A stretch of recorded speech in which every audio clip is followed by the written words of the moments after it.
Aloha mai kako, you are watching Hawaii Political Reporter. Aloha and welcome to Hawaii Political Reporter. Thanks for watching. Tonight, Part 5 of local boy and sportsman Pat Pacheco on Hawaii government, guns, and the assault rifle ban, and Part 4 of how the DemoPublicans have rigged the system against the people. But first, a bit of local news. The Council at the January 23rd meeting unanimously approved a resolution calling for the state legislature to repeal Act 97, what I call the Bypass the People and Take Away Home Rule Act. Harry Kim, Bob Patrici in the Punapono Alliance, and Brenda Ford were at the forefront of this measure to pressure the state legislature to do the right thing and restore home rule to those whose health and happiness will be affected by the decisions made on Oahu. Also, HPR received an email from Bob Patrici of Punapono Alliance forwarding from Henry Curtis of the Life of the Land advising us that we can submit testimony regarding the repeal of the PLDC for the Honolulu hearing on Wednesday. For more information, contact Bob Patrici or Henry at Life of the Land. To protect the security of our fellow citizens, for the duration of the national emergency, that the statutes of Directive 10-289 shall remain in effect. All copyrights shall be transferred to the federal government. All wages and other forms of income are hereby frozen. It's all happening so fast. I won't be a slave. You say you and Henry Reardon founded a device harvesting limitless energy without fossil fuels. We're so close to having something they won't be able to fight. They will try like hell to stop you. Ms. Taggart, I think everyone agrees that capitalism doesn't work. You don't understand the power they have. The government takes what they want and taxes what they leave behind. One of these days, you're going to have to decide which side you're on. It's obvious that drastic measures have to be taken.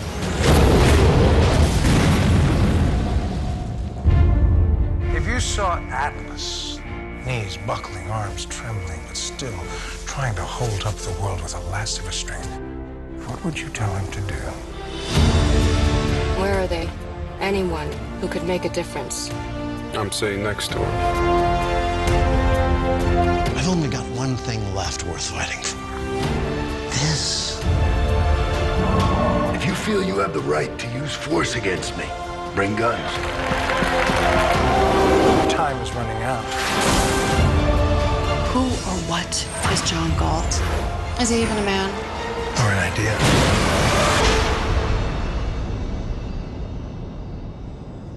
Are you ready? If you have never read the gigantic, almost 1,200-page book like I have not, at least it is well worth your time to see this powerful movie which will clearly show why America is failing and heading towards its downfall and what can be done to change it. Movies are very expensive to make, and those who made it did a very good job with the limited money they have for their independent production and promotion. Please consider purchasing the DVD or some merchandise from them. Hollywood and the fascist socialist media complex and their minions are doing everything they can to block this movie's eye-opening impact. If we are ever to see Part 3 of this epic, mind-bending novel on screen, we must help finance this independent production ourselves. I'm sure the speeches we've heard today have given everyone food for thought and also prompted some questions. So we're going to have questions now. My question, and I regret that Jackie Salett and Cynthia McKinney are not here. It's an honor to be in a room with Ralph Nader and with all of you. Why can't we get everybody to play well together and take the ideas in Ralph Nader's book? There are 8 fundamental Electoral Reform Act principles. Why can't we get the Greens, the Libertarians, and the Independents to basically demand of Obama, as the price of anything in 2010, that he pass the Electoral Reform Act of 2009? I'll assume everyone. Yes. Go ahead. Go, Jim. Well, I have no problem with that. I think it's a wonderful idea. We just need to, open up. We need new choices and new voices. And actually, third parties, independent candidates do just what Cato is trying to do and what Heritage is trying to do. They're trying to increase the range of political debate. And, I'm not saying that the Republicans and Democrats don't agree on everything, But the idea is they enforce conformity. And, you know, if you want to move up into the national kind of role, you have to conform at the local level to get into the state level and so on and so forth. And the idea is we need a lot more choices and a lot more voices. That's the whole idea here. Teresa? This is on? Yes, they're on. Good to meet you in person, Mr. Steele. Thank you for coming. And I'd like to say it's really minor parties and third parties and independents, they don't all have obviously the same platform. So they can get together and should get together on removing the systemic barriers to entry, but after that they will compete for the votes of the American people on their own and from their own ideological perspectives and their various platforms. It's really not their job to fix the entire electoral process. It's all of our jobs as citizens. And I want to make something clear so that we can percolate some questions here.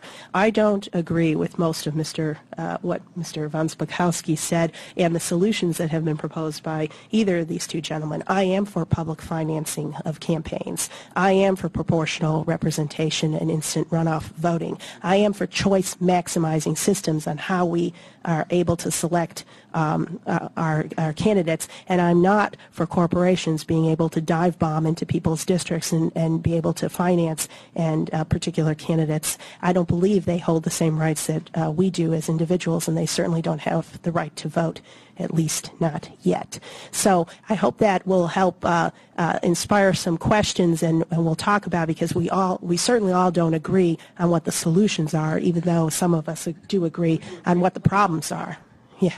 Well, that's why people of all political stripes have to not just talk to people in their own cultural cul-de-sacs and come out and come talk at Cato or come talk at the other organizations that should host these kind of events.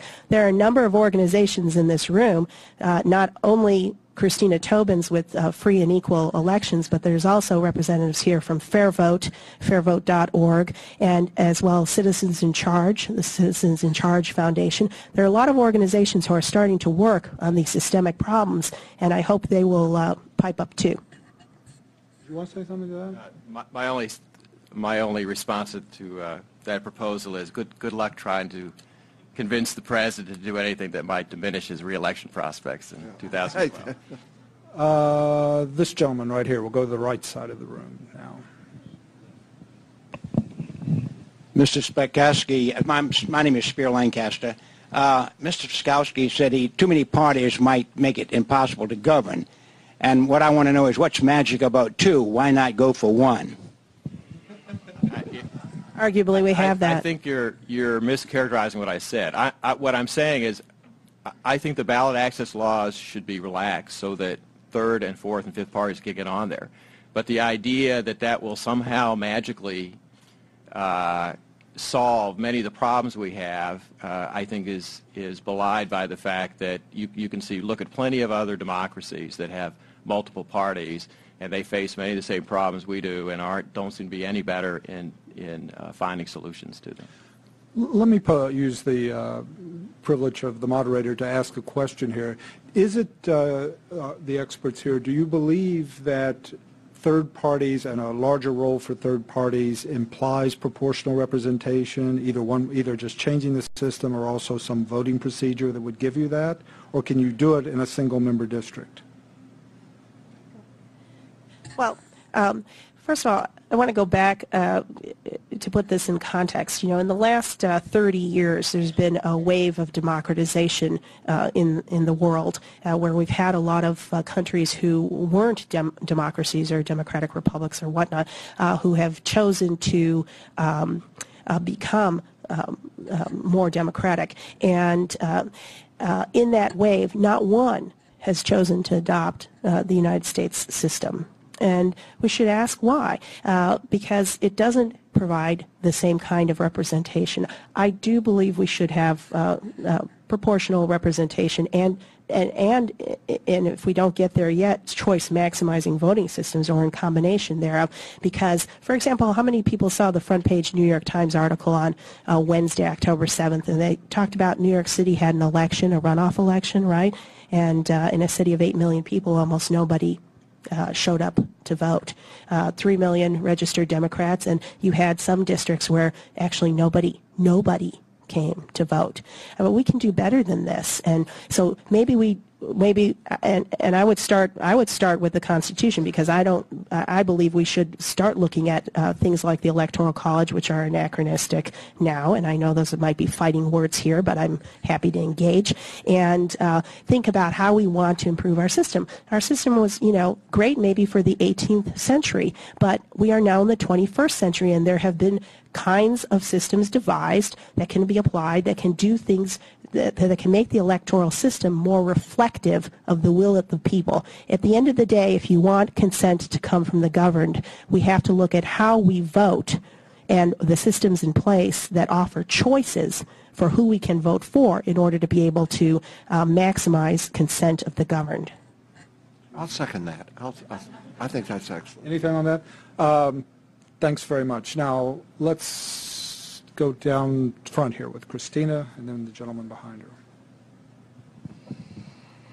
Hello, my name is Christina Tobin. I'm the founder and chair of the Free and Equal Elections Foundation, the former National Ballot Access Coordinator for Ralph Nader 2008, and also the Libertarian candidate, seeking Libertarian nomination for California Secretary of State. My question is, currently an initiative in support of the top 2 primary is on the ballot in California for June 2010. Top 2 primary is in which the top 2 vote getters in the primary are the only names to appear on the November ballot, even if that means only one political party is represented. The top 2 primary is the biggest threat to the existence of minor parties in over 50 years, according to Richard Winger, that is, world-renowned ballot access expert. My question is, and also wanted to also mention in Washington State, of almost 200 races, there were only 8 candidates that did not advance to the general election. I'm sorry, there are only 8 candidates that did advance the general election because they ran in unopposed races. In Washington State, they passed the top 2 primary in 2006. My question is, what is your position on the top 2 primary, and how do you think this will impact third-party and independent candidate races nationwide? Thank you very much. Well, I don't like that idea, because I frankly think each of the political parties should have whoever their nominee is on the ballot during the general election. And like I said, the ballot access rules ought to be relaxed, so you can do that.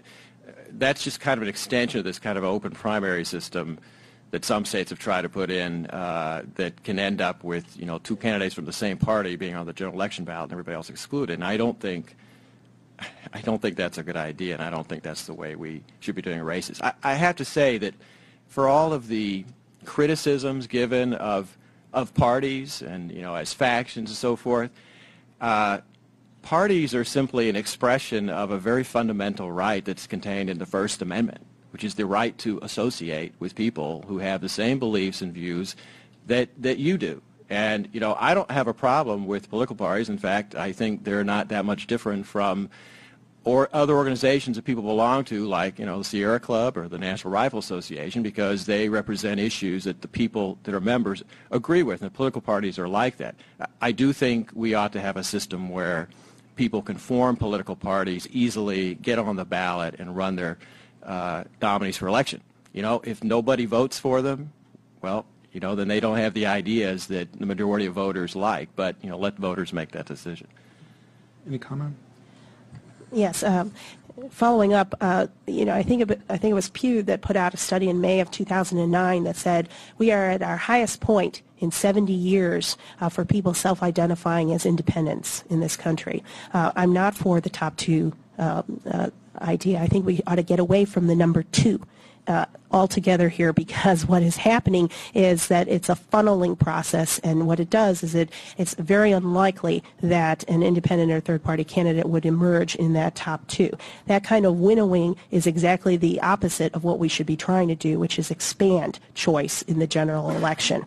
And people should learn more about this system. But I don't want the media reducing choice. I don't want debate commissions or the parties, for example, how they kicked out Dennis Kucinich and Senator Senator Mike Gravel, even in the two major parties winnowing choice. I want to make it possible that more people and more choices are in front of the American people and are able to participate. And that's why I think that the Federal Election Commission, going back, we need to view campaign finance laws, which I'm in favor of, more like tax policy. And we have to say we don't want it just not to have a corruptive effect, but we want to also look at how can government facilitate the participation of people, and how can, like good tax policy, we reward behaviors we want to see and discourage behaviors we don't want to see, and that we should use that mindset when we're looking at constructing the campaign finance laws. Just a moment. We're going to run a little bit late because we got started a little bit late and because there's lots of interest out there, and I want to get to as many people as possible. I said the yeah. Sorry. With all due respect to Teresa, sorry. The whole problem with having the extensive tax policy we have is because you have government bureaucrats deciding what social policy should be encouraged and what shouldn't. And I have to agree completely with what James Bennett said when he said the biggest problem in Washington is that the government is too big, too powerful, and that's why so many people spend so much time trying to influence to benefit them. And what is true for tax policy is also very true of federal campaign finance laws, okay? Look, the commissioners I served with on the FEC were all very well-meaning people, but, you know, they were 6 people over a federal bureaucracy of almost 400 individuals. And you do not want government bureaucrats making decisions on what kind of political activity should be encouraged or discouraged in the political arena. People should be freed to act as they want to and to speak as they want to. And I would say to you, compare the federal system with 2 states, Virginia, Utah, that have no restrictions on contributions. They do require disclosure. And Governing Magazine rates Utah and Virginia as having 2 of the best-run governments in the United States. And you tell me whether you think Virginia government is, or Utah state government, are they somehow much more corrupt than the federal government and the federal system? Most people in those states would tell you they think they probably have a cleaner government than the federal system. I promise the gentleman behind Christina. Thank you. My name is Aaron Rose. Actually, I live in Seattle, Washington, and one question was just asked. I want to go back actually to the question then, and I voted for Ralph Nader, and I'm still repenting for that sin. I hope that's tongue-in-cheek. I want to go to the question about voter turnout. A very elementary question. Is there a correlation between an increase of voter turnout and support for the third party and even some of the campaign finance reform versus if there are lower turnout? I mean, other than special every 4 years, high-profile elections, voter turnout in the United States is very, very low. And just want to add to Dr. Bennett's point, you mentioned Iran, which is a very good example. I believe Afghanistan had up to 28 candidates on their ballot, including some women. So I think it's a very good point. Thank you. Any comments on that? Well, you address this in your book, right? Yeah, well, put it this way. If you honestly believe that there's not that much difference between the Democrats and the Republicans, I mean, why vote? That's the point. And I think a lot of issues that should have been debated. Now, Ralph is very good at this. You may not agree with his positions, but the idea is he wants to put this stuff on the table and get it out there. And that, you know, people want to talk about this. He wants to talk about, you know, labor issues and trade issues and things like that. And you don't really get this very much. Everything's clustered in the center, and the idea is to spread the ideas about. And, you know, Hans has been talking about the fact that, well, you know, if you have multiple parties, government may not be as easy, governing may not be as easy, and it may be different. Well, that may be a very good thing, frankly. I mean, you look at our government, how effective are these people anyway? I mean, talk about the SEC and the Madoff situation. You talk about, hey, we got the Federal Emergency Management thing and then Katrina, and then there's always this thing called the United States Postal Service. I don't know where they get the service from, but nevertheless. And it may be a good thing to have less government and a less effective government. Now, we may be very fortunate we don't get all the government we pay for. Okay? That's one possible example. Now, not even getting into, just like we were saying about China and the other possibilities of irrelevant governments, how about this? Okay? My old boss, I used to work for a guy, and he was in a very bad part of town because he couldn't afford to have his shop. He was actually a machinist in an expensive part of town, okay? Now, if you saw what happened in the LA riots and other places, I mean, this guy was in a dangerous situation. There are gangs roving around now, especially in the southwestern United States. There are people who have been killed on their own property in the southwest United States, okay, by these gangs. To me, I tell you, man, if I'm a rancher in one of those situations, or if I'm that man in the, bad part of town with gangs roving around, and I've lived in parts of towns where there are gangs and stuff, I sure as hell want a assault rifle if they're coming into my 5,000-foot shop and going to try to attack me. Yeah, but the law funny, yeah?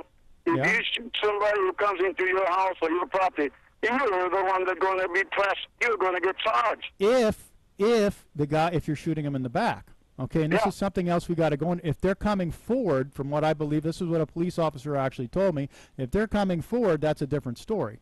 Okay? Really? Yes, sir. Okay, now we got an officer on, and we'll talk to them. If they're coming forward and trying to attack you, then you have the right. Okay, now if you're getting them when they're leaving, you're shooting them in the ass or something. Excuse my here we go. That's another story, right? Right. But if they're coming after you, what do you want? I mean, are you really? I mean, it's like they say, better to be tried by tried by 12 than carried by 6. Well, it's like when you go to combat, yeah. Yeah. It's either you kill or they kill you. Yeah. So when you protect your interests, your home, your ranch, your family, you're gonna either you protect yourself, either you get killed or they'll kill you. Okay. Now let me go back into what you just told me earlier, yeah, that your friend had in his place, all the pigs came and all that. Yeah. Okay. I want to ask you a question. Yeah. Okay, because I'm a person that I'm a hunter. I was working next door, by the way. I didn't see what's happened, but I know no one was shot. I have to imagine it's pigs. All right. If he did shoot that amount of pigs, say he shot 15 pigs. Yeah, well, 15 shots, 15, 16 shots. How many did he hit? Oh, okay. How many did he hit? Well, what I'm trying to get at is I'm a person, that I was brought up by my dad and by my brother. You only kill what you're going to need.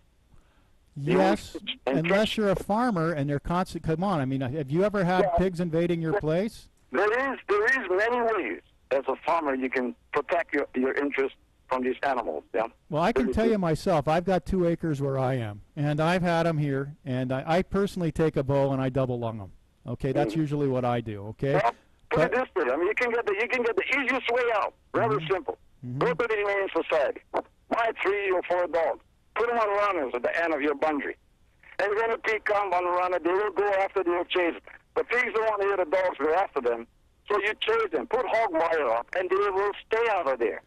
Pat, I got. Then you know what you say? Come on, welcome, come on. Pigs are pigs. Hogs are hogs. All they want to do is eat. Yeah. And if you don't try to stop them, you got to be smarter than them. Not they be smarter. Okay, let me ask you this. You probably know it. How many? You have 1 pregnant pig. How many pigs can you have in 1 year?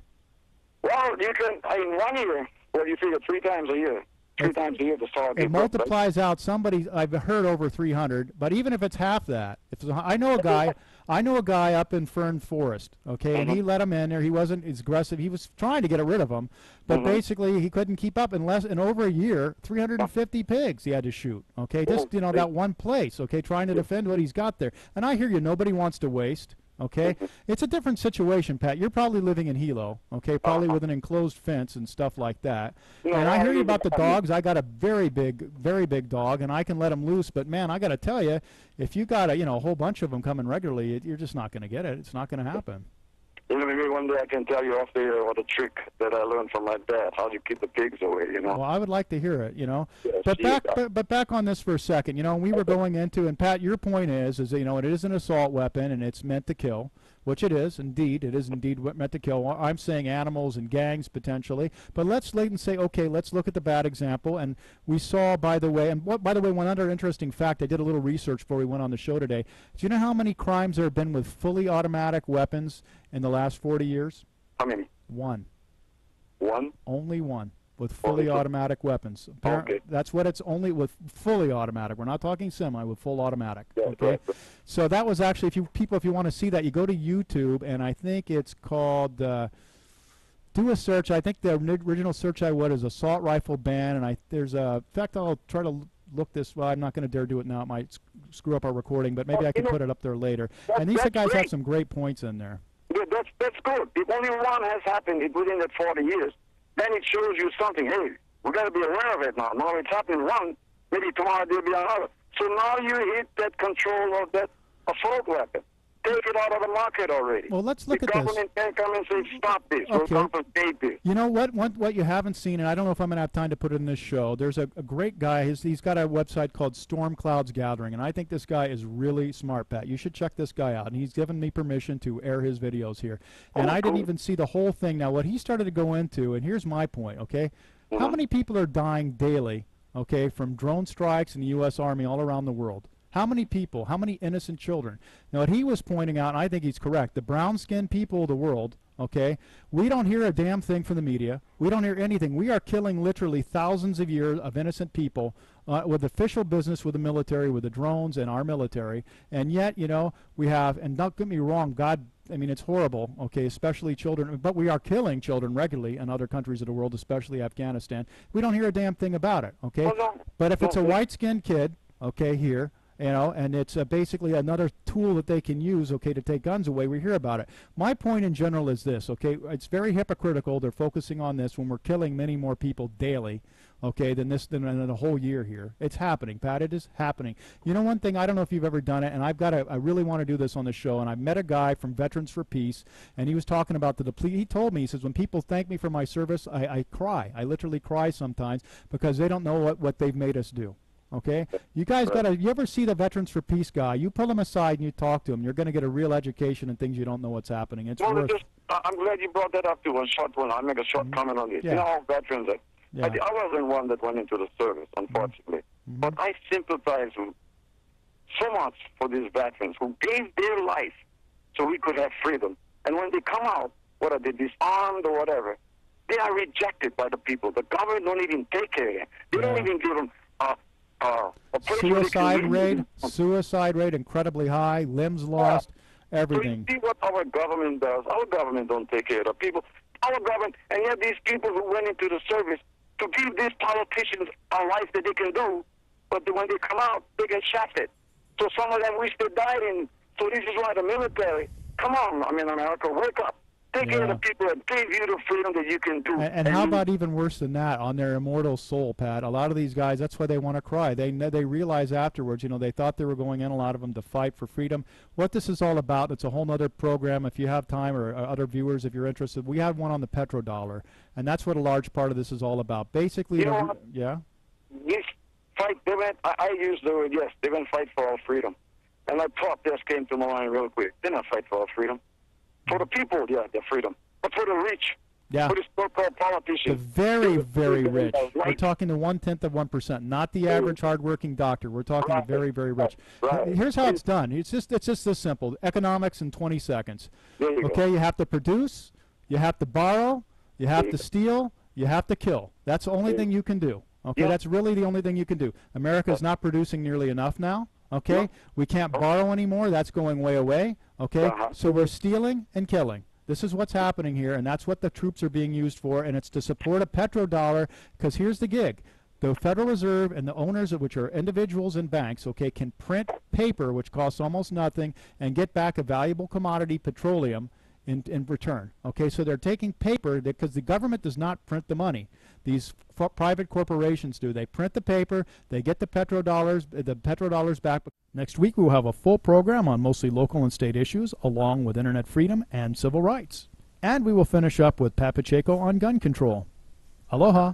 The money power of the country was taken away from the people, but it was given up. in the Federal Reserve Act. The Federal Reserve is no more federal than Federal Express. You try a hide and destroy a freedom, man. You seek agenda. We know you anti-American. You come forward American Constitution. 1913, corrupt in the system. Devalue dollar, hyperinflation. The Federal Reserve, controlled by Lucifer.